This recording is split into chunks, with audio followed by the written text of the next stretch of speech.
two, three.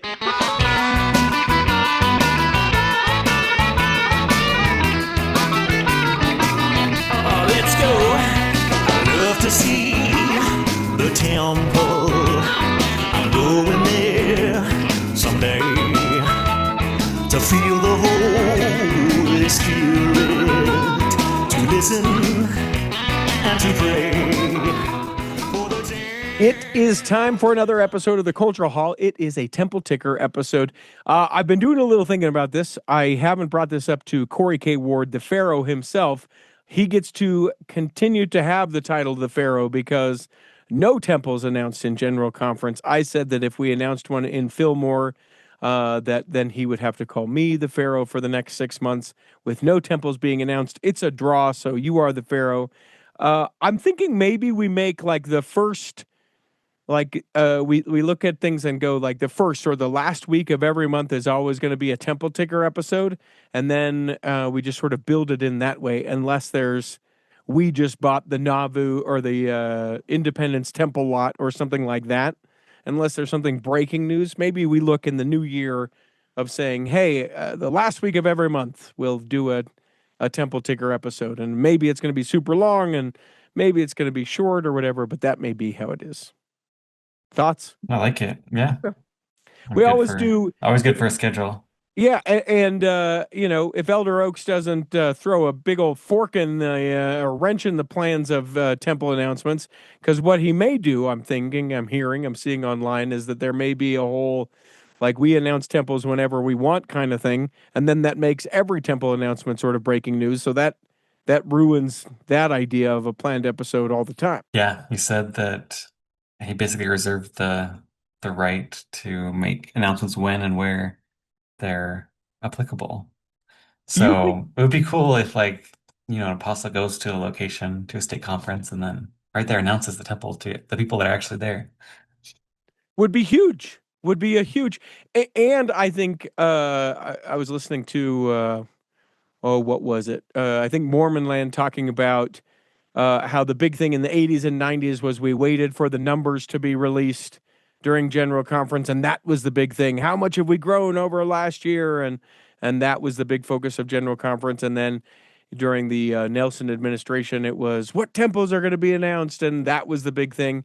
I think that we sort of remove another like speculative piece from General Conference and can focus just on Christ, which is probably where Elder Oaks is pushing by doing, listen, we'll do temples, when, where, and how we may.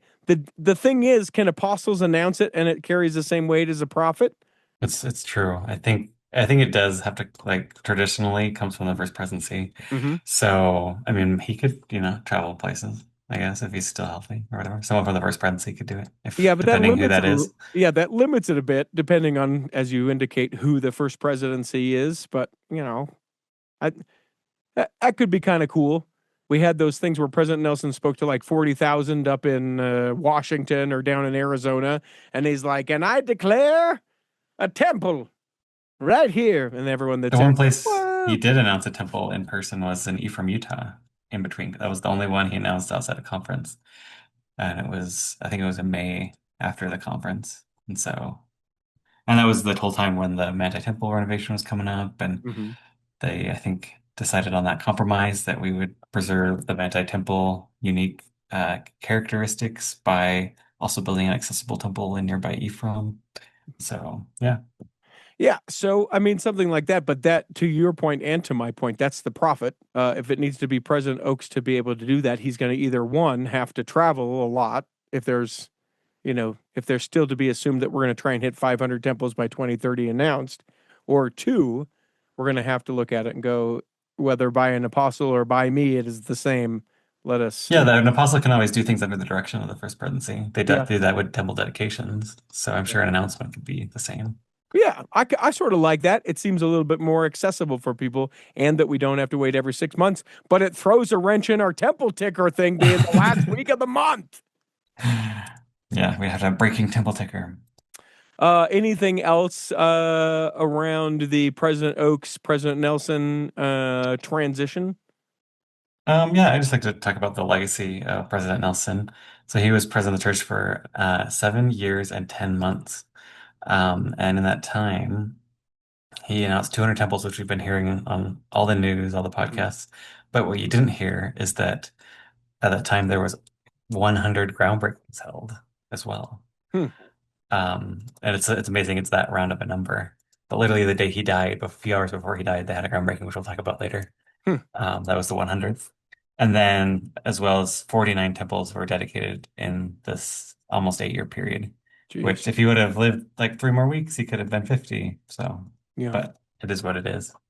And something also that interesting that happened, this was released like the day after he passed away, is that Scripture Central, an organization that receives partly funding from the church. There was a an apostle, or sorry, an emeritus general authority 70, Larry Y. Wilson, who was head of the Temple Department when President Nelson became the president of the church. And he gave quite a revealing interview about the process of how temples were selected and how President Nelson put a wrench in their plans. He said that when he was the director of the temple committee, that they got a list of about 60 temples locations that they would plan for the next period, about 15 years, and they would Hmm. announce about five of them every year. And they said the announcements were made normally when they had already acquired property and they maybe had already gotten some preliminary permits and design and everything. So he gave that presentation to President Monson or President Nelson, and he listened for a long time. And then he said, you know what? I think it would feel better if there was a zero after that number. Jeez. So saying that maybe you should plan for 600 temples rather than just 60. Yep. Yeah. So he talked about how during that time when he was about there for a year and a half, maybe 2 years, and he just kept adding, sites that he wanted to see, and especially ones with short notice. Like he called out the one in Russia. It was lower on the list of consideration, but he said, no, this needs to be higher. And then the one in India, we had heard previously from a Deseret News article that literally the night before he decided that he would put that on the list of announcements. Um, and Do you think it's so helpful or hurtful as far as a member of the church to have the prophet say, "Hey, come and hear"? I heard it speculated. I think maybe it might have been that same Mormon land thing where people were saying, "Well, we announced so many, and there's this sort of backlog. We may not see some of those come about," and that seemed not accurate to me. Like it may take a while, like some of these temples, but I don't think that the church would ever say, "Yeah, the prophet said." Lehigh, and now we're not doing Lehigh anymore. I just don't think that's how it works. yeah, I maybe there's three temples where it would be suspect. Okay. Because it has happened in the past where a temple announcement was withdrawn. Under the presidency of President Hinckley, the temple was announced for Hartford, Connecticut, and Harrison, New York. Hmm. Both those temples were later withdrawn from announcements. President Monson later did announce the Hartford temple, and the Harrison, New York temple kind of got replaced by the Manhattan temple, so not too far away. So those are the two times it did happen in the current past. Um, the most suspect ones that I would see being withdrawn would be Russia, China, and Dubai. Um, they may use the word like suspended. We're gonna maybe just suspend our efforts right now for the period Hmm. until things improve. I think Dubai is probably still happening. It's probably just a little slower. Sure. Shanghai, I've heard of rumors that like it's already happened and they're just not saying anything. It's just kind of a building in an office building, and Mhm. they've had the basic things for a temple there, and they don't want to bring attention to it. So Sure. maybe it's already operating. I don't know. I've Cool. heard rumors about that. I love every part of the China rumors that we have in church, right?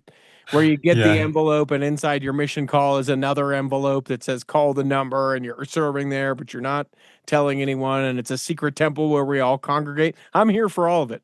In fact, the church, all the growth in the church, the 900,000 was in China, but we can't say that. there you That go. that's the conspiracy I'm on board with. So yeah, if I wouldn't think, other than maybe Russia, maybe they'll just suspend efforts right now until Mhm. things improve. That would be the only, maybe the one that's most suspect. But I don't think, tens of temples, dozens. I don't think dozens are going to be canceled all of a Yeah. sudden. I think they're just going to take a little bit longer than maybe we're used to in the past. Um, the thing about the one in Hartford, when it was withdrawn, they said at the same time they announced the temple in Boston and the one in Harrison, New York. And so it was kind of a compromise to say rather than just one temple, you're going to get two temples. And so I guess those announcements has always come with, maybe additional temples. Yeah. Hmm. I think in the Kimball administration, they also announced a temple in America Samoa. And then they revised the plans to say, actually, we're going to do three temples, one in Tonga, one in Samoa, and one in Polynesia, French Polynesia. And so it's happened before where they've withdrawn temples, but they've always done it with additional temples announced at the same time. Sure. Like a replace. Yeah. Okay. And I'll allow it. we saw that at the Prosper. They announced the temple in Prosper, Texas. They moved it to McKinney and then they renamed it Fairview. So Yeah. think things like that happen. Okay. Okay. I'll allow it, I guess. But they need to know that. Elko, Nevada, is where another temple dedication has occurred. Now, correct me if I'm wrong. We were talking last time. Elder Holland, last temple ticker episode, has never dedicated a temple, correct? Yeah, that's still correct. So I made that reference to someone and they were like, no. And I was like, no, I'm pretty sure the Pharaoh knows what he's talking about. So I just needed to double check. He's He's rededicated plenty of things. I he's was at a rededicated dedication. I was at four a other temples. dedication that he did the St. George Institute there at Dixie, formerly Dixie, whatever we call it now, their Yeah. institute. That was a huge, huge thing. Huge. He did multiple sessions. I think it was massive. So many people at that. But he has never still dedicated a temple. Nah, he's rededicated four of them. Some notable ones like St. George, Toronto. But yeah, the one in next month in Grand Junction would be the first. Here we go. But it is notable that the temple that was dedicated this last Sunday, October 12th, was a temple dedicated under the direction of the Quorum of the 12 Apostles during this apostolic interregnum, which we heard about in conference. Mhm. The last time that has happened, Gary Stevens had noted, was in 1888 when the Manti Temple was dedicated, Ooh, geez. when Wilford Woodruff was the president of the 12.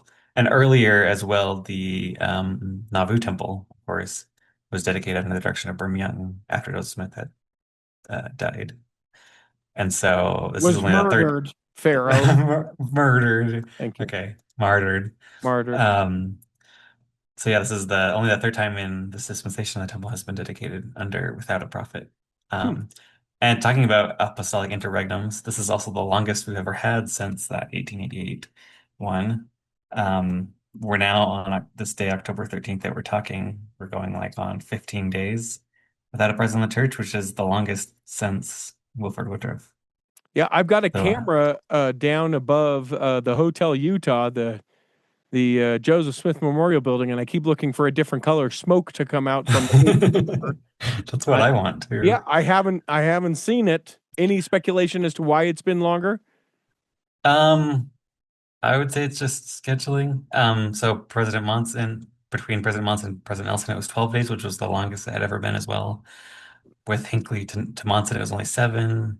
So it's usually it's between like 4 and 7 days.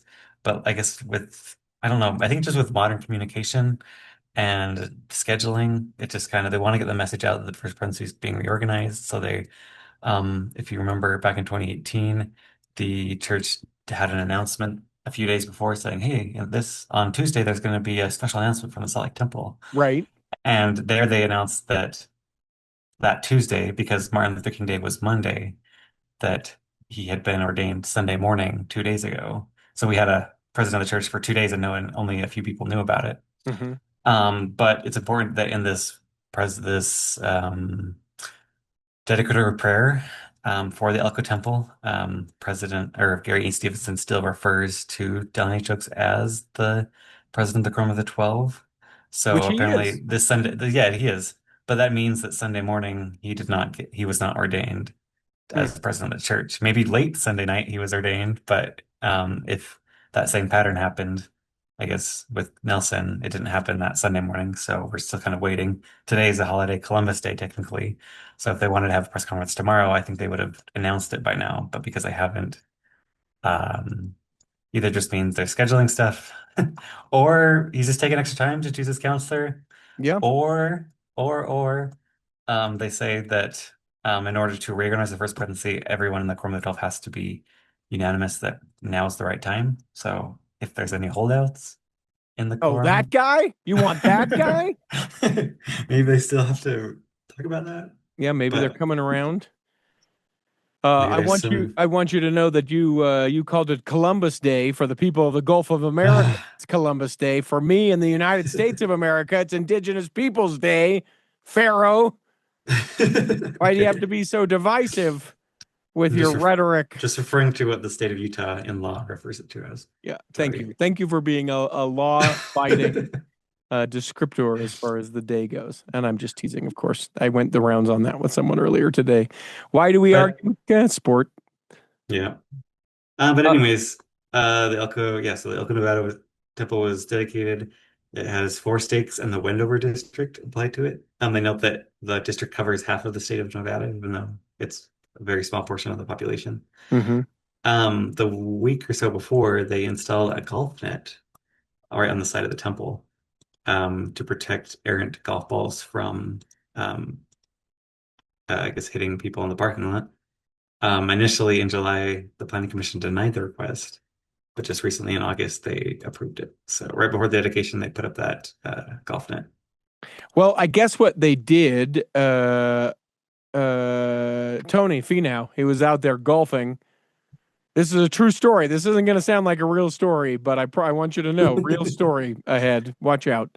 Okay. They're doing the open house sessions, and they invited all of the planning council for Elko. The people had said no nets, no nets, and they invited Brother Finau out to the golf course and just let him after it with the golf balls on the driving range, shooting them towards the temple. Several planning commission members hit by errant golf balls, and they said, "Fine, fine, we get it, Brother Finau, stop, please."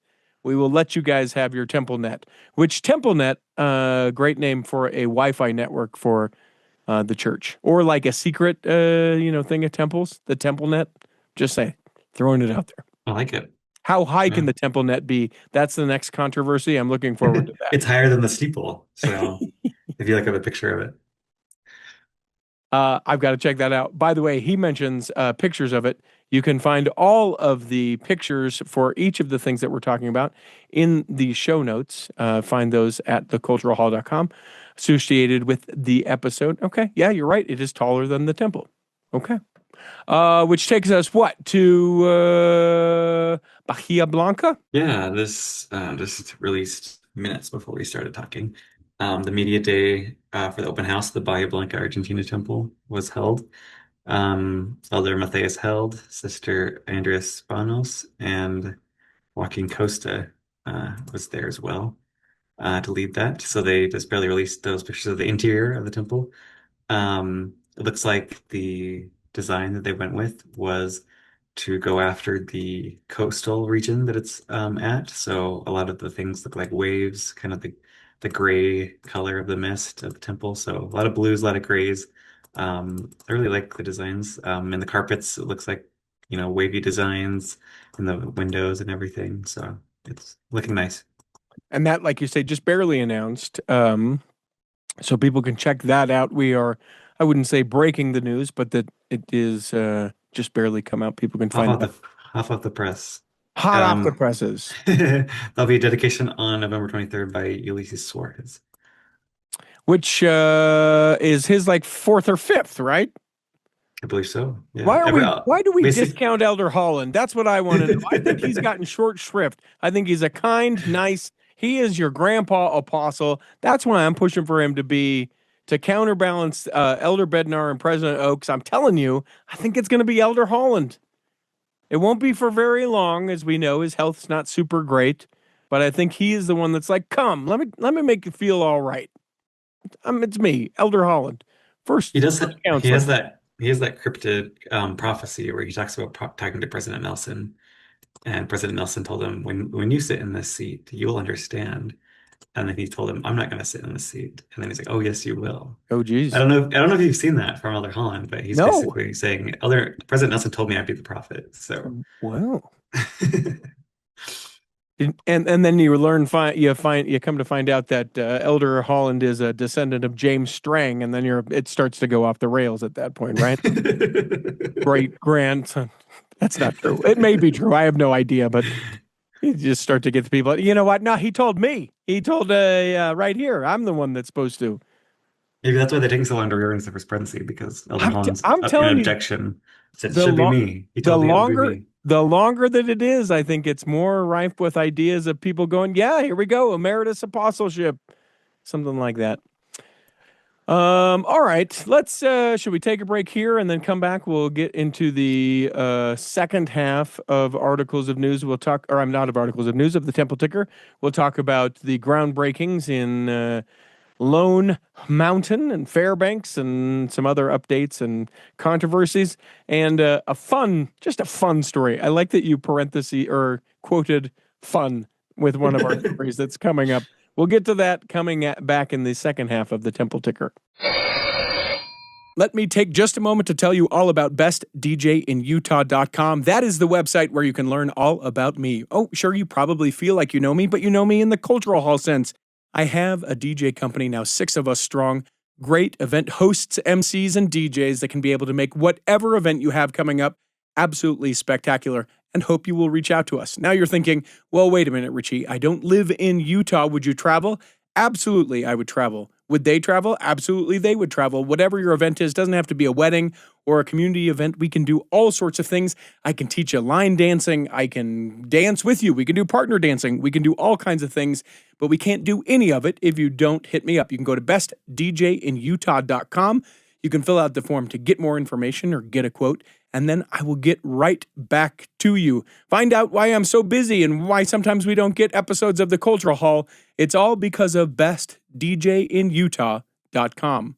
Here in the second half of the Temple Ticker, we had just finished the open house for the Bahia Blanca, so we go to Temple groundbreakings. Shh, it's a secret. Lone Mountain, Nevada Temple groundbreaking. Yeah, this is what they call a pop-up groundbreaking, Oh where yeah. they don't tell anyone about it. But this has happened a handful of times. Normally, when there is a controversy on a temple approval, they don't like to make a big deal about the groundbreaking, so they don't announce it ahead, and they don't invite a big group to gather on the temple lot. This happened in Paris. This happened in Phoenix. Happened a few other times where there's been these controversies. So I guess the latest one that happened was the one in Las Vegas, the Lone Mountain Nevada temple. They had it on a Thursday morning. I guess they only announced it to maybe a few people in the congregation in the stakes around there. Elder Michael A. Dunn was there to preside It's my old over it. boss. There you go. Yeah, this could be the second or the first temple in technically the city of Las Vegas, but the second one in Clark County. Um, there's still some lingering discontentment among neighbors about, traffic, lights, everything that you hear about a temple. There's maybe a lawsuit brewing, but I guess the church wants to get ahead in construction, so they're going to start. Let's go. I mean, there's always something to me that I think, and maybe this is the people pleasing part of me or the some part of me where it's like, if we have to do it in secret or like, it, does that not cause us to at least pause and go, is this the right way we should do it?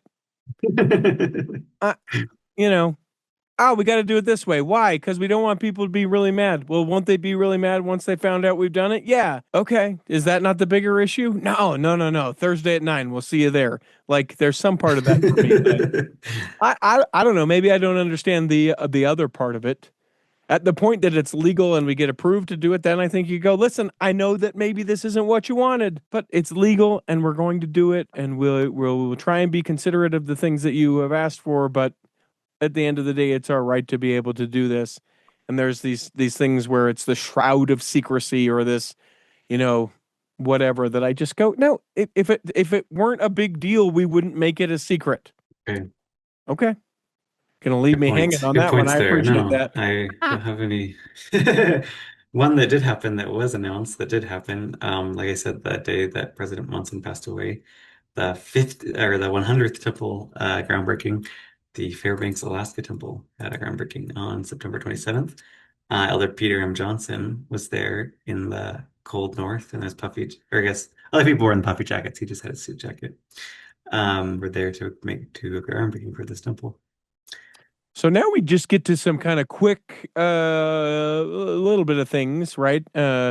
Construction updates. We go to first Jacksonville, Florida. Spendy Jacksonville. Yeah, this is interesting that apparently not too eager to have a groundbreaking here because they've already have a building permit and they're starting preliminary construction. So it is interesting that they haven't announced any groundbreaking yet.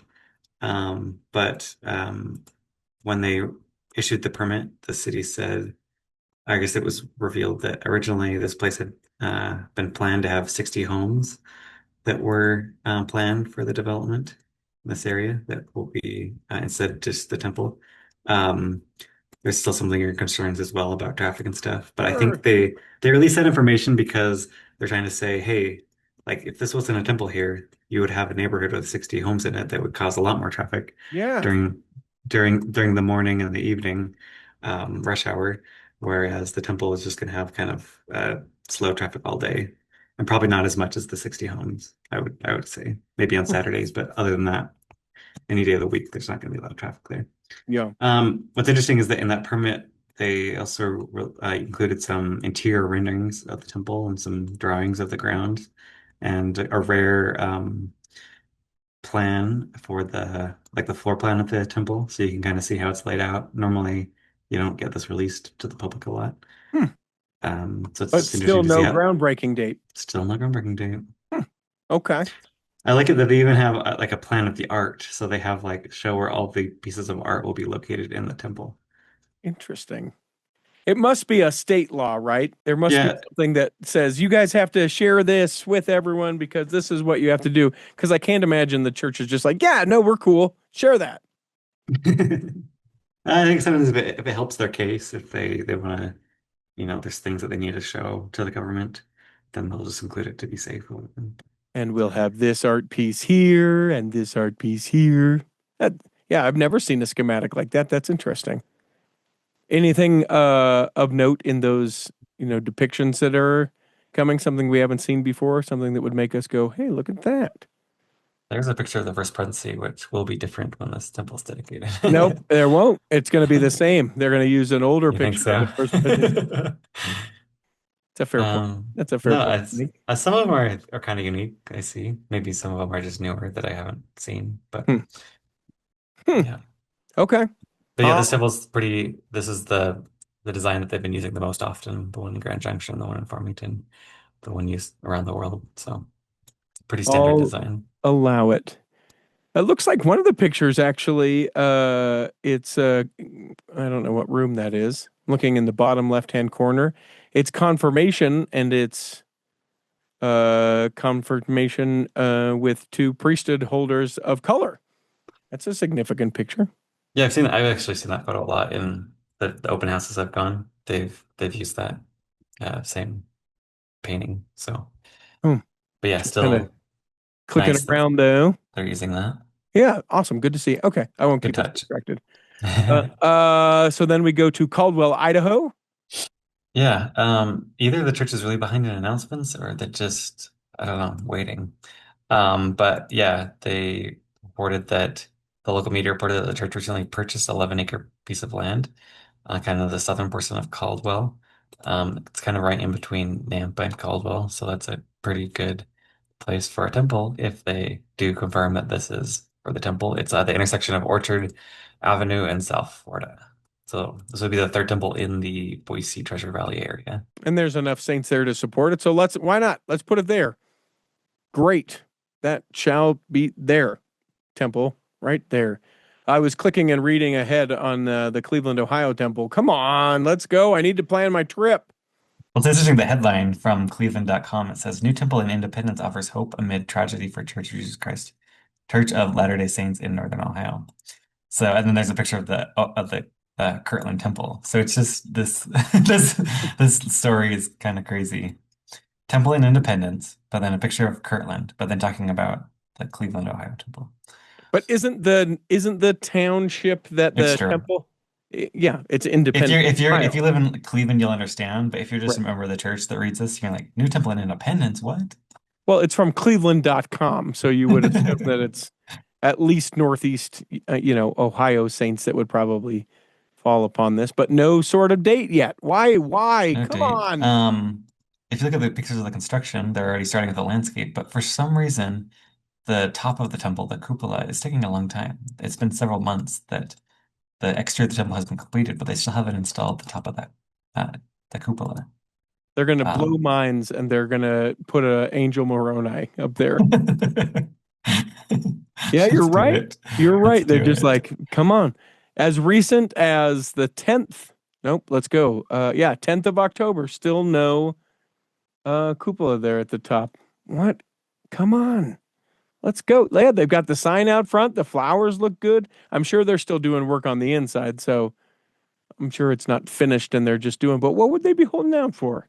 I don't know. What did get a cupola recently was the Cody, Wyoming temple, and they had no hesitation of that. They Huh? just once they were done with the exterior, they topped it off and we're done.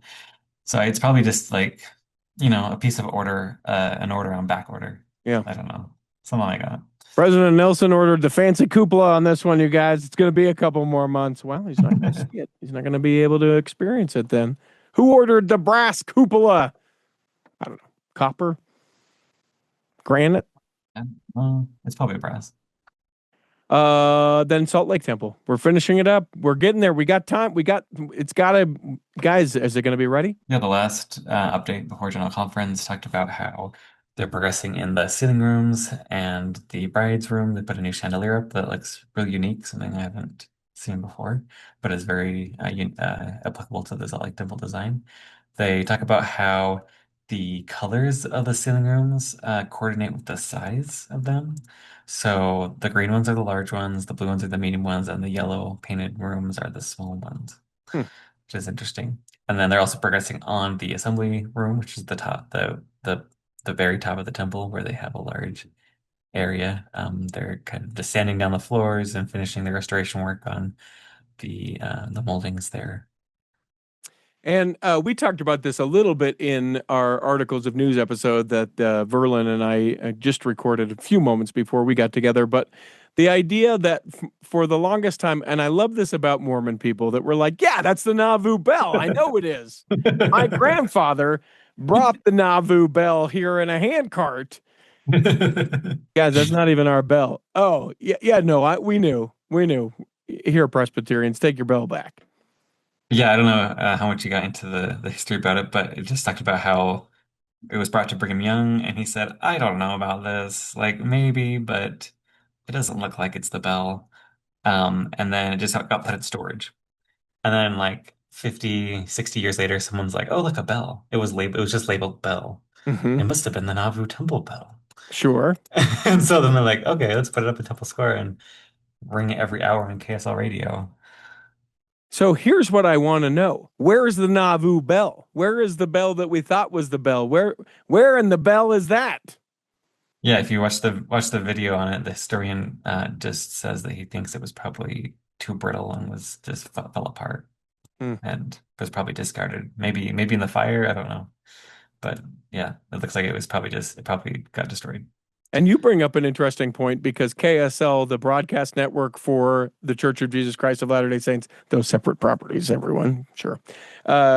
They had this thing at the top of each hour where it would be the ringing of the Nauvoo bell, which is not the bell. Are they going to address it? Will they say, hey, y'all, we're your news home, your news source. This bell, it's a Presbyterian church in Iowa City's bell. Sorry. Yeah, so yeah, the church decided for goodwill just to go back to that congregation in Iowa City and return it. And they had a nice little interfaith meeting, and I think it's a good thing of goodwill towards this community. Yeah. And then you have just for fun stories, just for funsies. What month is most common for temple dedications? I knew you wanted me to ask you that. Do you happen to know? Well, according to the church news, well, first of all, let's talk about the ones that are least common, and that is July. Too We've hot. talked July, yes. You think the middle of the summer in the northern hemisphere that would be the like a great time to have a temple dedication, but as we talk about the looks like most of the general authorities have that month off, so they try and not schedule a lot of things happening during that time. It looks Sure. like only during the Hinckley administration, 1998 to 2000, there was some dedications. So there's only been 6 dedications on a July month. Um, but probably after that, December only 14. That's what I was going to think because February, it's February actually only 5. I don't know why that is. But January 13, I think that's because coming off the holidays, you're just like, oh yeah, we'll do it after the holidays. And Sure. so they put it in January, but then February, it's like, it's too cold anyways. Yeah. Even though we did it in January, we're not going to do February. Yeah, we made the mistake last month. We're not doing that again. What is the most popular month? May and September are So my best. Both May and October have 24. Okay. Oh, but June has 27. Okay. So right before vacation start, we have to get in those dedications in Hmm. June. Okay. Is there a particular no, there wouldn't be a particular day. I was thinking, is there a particular day that there's been more on the 15th of the month than any other day? I bet you could source that out. Oh, if you read in the story, they talk about how, let's see, it's basically been four. Four is the date with the most. Okay. Uh, it says the Bentonville, Brasilia, Moses Lake, and Dominican Republic temples were all dedicated on the same day of the month, but not year, different years, but Yeah. Okay. same month, Fourth. same day and month. Fourth. Yeah. Okay. Three temples have Another been dedicated on the 6th of April, sure. and they were, which normally happens around General Conference, but those are St. George, Salt Lake, and Palmyra. So interesting. Okay.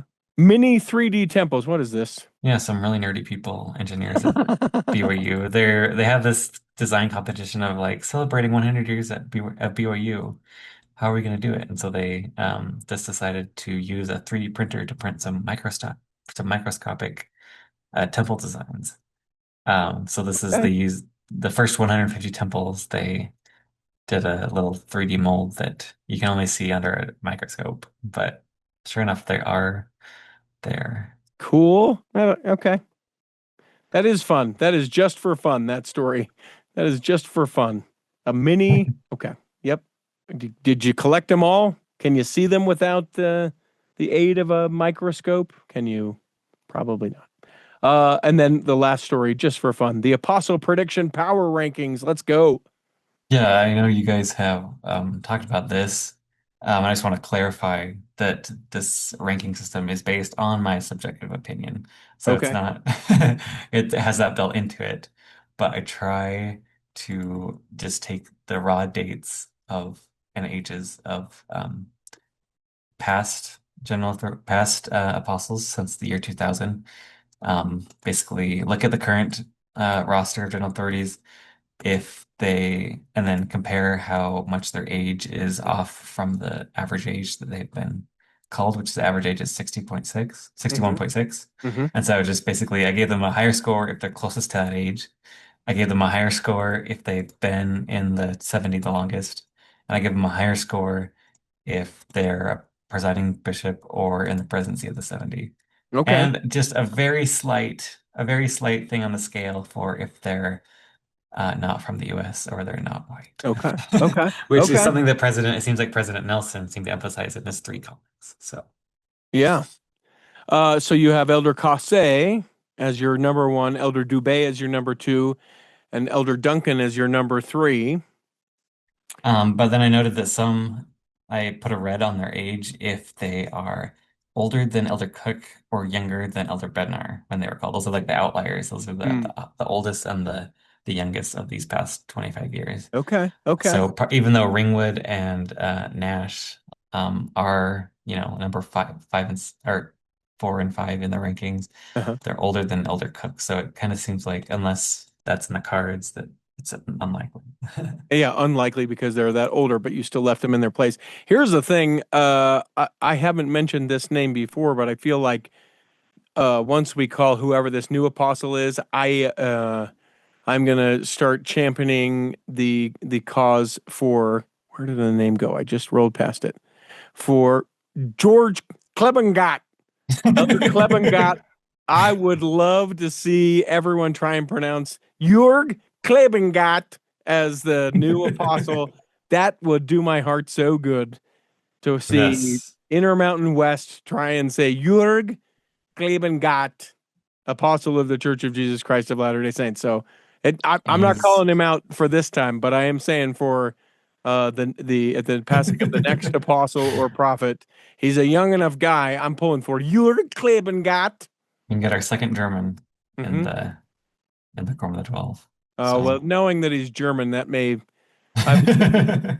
For some reason, I was channeling my inner Swedish chef. I was hoping Swedish or that Jörg Klebengat would have attended Festenjord when he was a kid. I guess he still could have. Who knows? Festenjord, of course, Yeah. the youth thing for. Never mind. I've gone way off.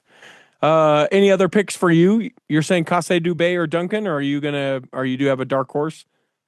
Um, I mean, I do think there is a desire to have a an apostle that has African ancestry Hmm. in this general conference. I think it was by chance, just by circumstance, that there happened to be four people that spoke in this conference.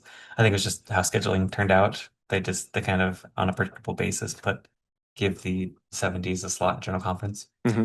Um, but I think probably the leading contenders would either be Peter M. Johnson, who was the one that spoke and presided over that groundbreaking in Fairbanks. He's only 58, so it's a very good likelihood he'd be president of the church one day. Sure. And then my So you other have him idea, ranked 20th in your. just because he's only been in the 70s since 2019, Yeah. so that's only about a few years of experience. Yeah. He's So only not sworn in ruling twice. him out, but ruling him out for now. I mean, like I say, this is my subjective opinion, and I try Sure. to just use the No, numbers, it's not see how they fact. You're fall. not spouting fact right now. Okay. I could just like bump him up on the diversity number and see how high his ranking goes, but I didn't do that. My other one would be Ahmed Corbett, who Hmm. was previously in the Young Men's presidency and then is now in the Quorum of the 70. I have him lower because he's a little bit older, 63, which is still a perfect age. Hmm. But I think he kind of shares a lot of the Oaks ideology when he talks about the way he reined in Elder or Brad Wilcox when he had that controversy about Oh yeah. the blacks in the priesthood, how he reined him in. I think that kind of perfectly just would be the approach of President Oaks. And he also had that talk about activism towards the church, Hmm. which I think is very much in the Oaks kind of tradition. So if President Oaks wanted someone just law like him, but also wanted to make history by calling a first black apostle, I think that might be the guy. And to me, I just think like it is the perfect transition of all of the bridge building that President Nelson did, NAACP, et cetera, et cetera, et cetera. It seems almost too perfect that at his passing and the reassigning of one of these gentlemen to be an apostle, that it would be the thing. Yeah, and I think it's perfectly okay to say that Revelation still has a part in this. I think there are multiple people that could be apostles. Yes, I think the president of the church has agency to choose who he wants, and most likely the Lord would just say, "Yeah, they're all good. They're a worthy." 1000%. Yeah, I So don't think. whoever President Oaks wants to choose, I think he can. Sure, And I I don't think think that it's a list of 100 people and it's this engagement where he's like, "What about this one? Nope. How about this one? You'll get it. Come on." I don't think it's. You bring a very valid point. I think it could be any number of these, and would be tremendous assets, whether they're a lot like President Oaks or nothing like President Oaks. I'm excited to see. yeah, you could have the first Filipino apostle, Elder Tay. You could have the first Mexican, Latin American one, Elder Valenzuela. There's lots of good options. Suarez is, Sorry, I meant to say Hispanic yeah, American. Hispanic. I was going to say, He, oh yeah, there's still Latin American, but not Hispanic American, or not Hispanic. Yeah, yeah, and I think too, you have to consider what the growth in the church and these people that are looking at leadership. And I know that they're going to see far more visible the 70s and area authorities for the people in Africa. But I think that you start to do it where you have such a contingent of people from the Philippines, from Africa, from all these different places that you have to go. I have to see myself in the leadership of this. I like it. I do Good too. thoughts. Good thoughts. You are invited to the live broadcast at the Chuckarama Thursday, the 23rd of October, 2 to 5 p.m. It's less than $20 to get all you can eat and drink. And that includes the soft serve ice cream. That's where I'll be living, mouth open underneath the machine. You're not allowed to do it, but I'm going to see if they'll give me permission. Come live So recording. let me get this straight. You're bringing your recording equipment to check around? Yes, to the Chuckarama. We got it. We got the Okay. private room at the Chuckarama. Seating is Oh, the limited. private room. Yeah, Okay. so if you're Nice. coming, you don't have to, but we'd love it if you'd let us know. Contact at theculturalhall.com. You can email us and say, hey, I'll be there. It's less than $20 for the all-you-can-eat buffet. I'm going to reach out. We may have guests. We may have people that used to do the show up. We may have no one show up. That's certainly a possibility as well. I don't know. We're trying a thing, so come and join us, won't you please, on Thursday, October 23rd from 2 to 5 p.m. at the downtown Salt Lake City Chuckarama, 744 East, 400 South, Chuckarama. That's what they do in the BYU sports ads. Chuckarama. I hope that this episode has nourished and strengthened your body. Corey K. Ward, the Pharaoh. We hope that if you weren't be able to listen this time, that you'll be able to listen the next time. And that when the time comes, you'll be able to travel home in safety. In the meantime, go Tar Heels. Chris at Alpine Lakes Travel, Debbie Wanless, Chocolate Cake Bites Podcast, and the Tiger with a U will be saving a seat for you On the back row of the Cultural Cultural Hall. Hall. Save me a seat, it's sure to be neat on the back row. We really gotta go on the Culture Hall show.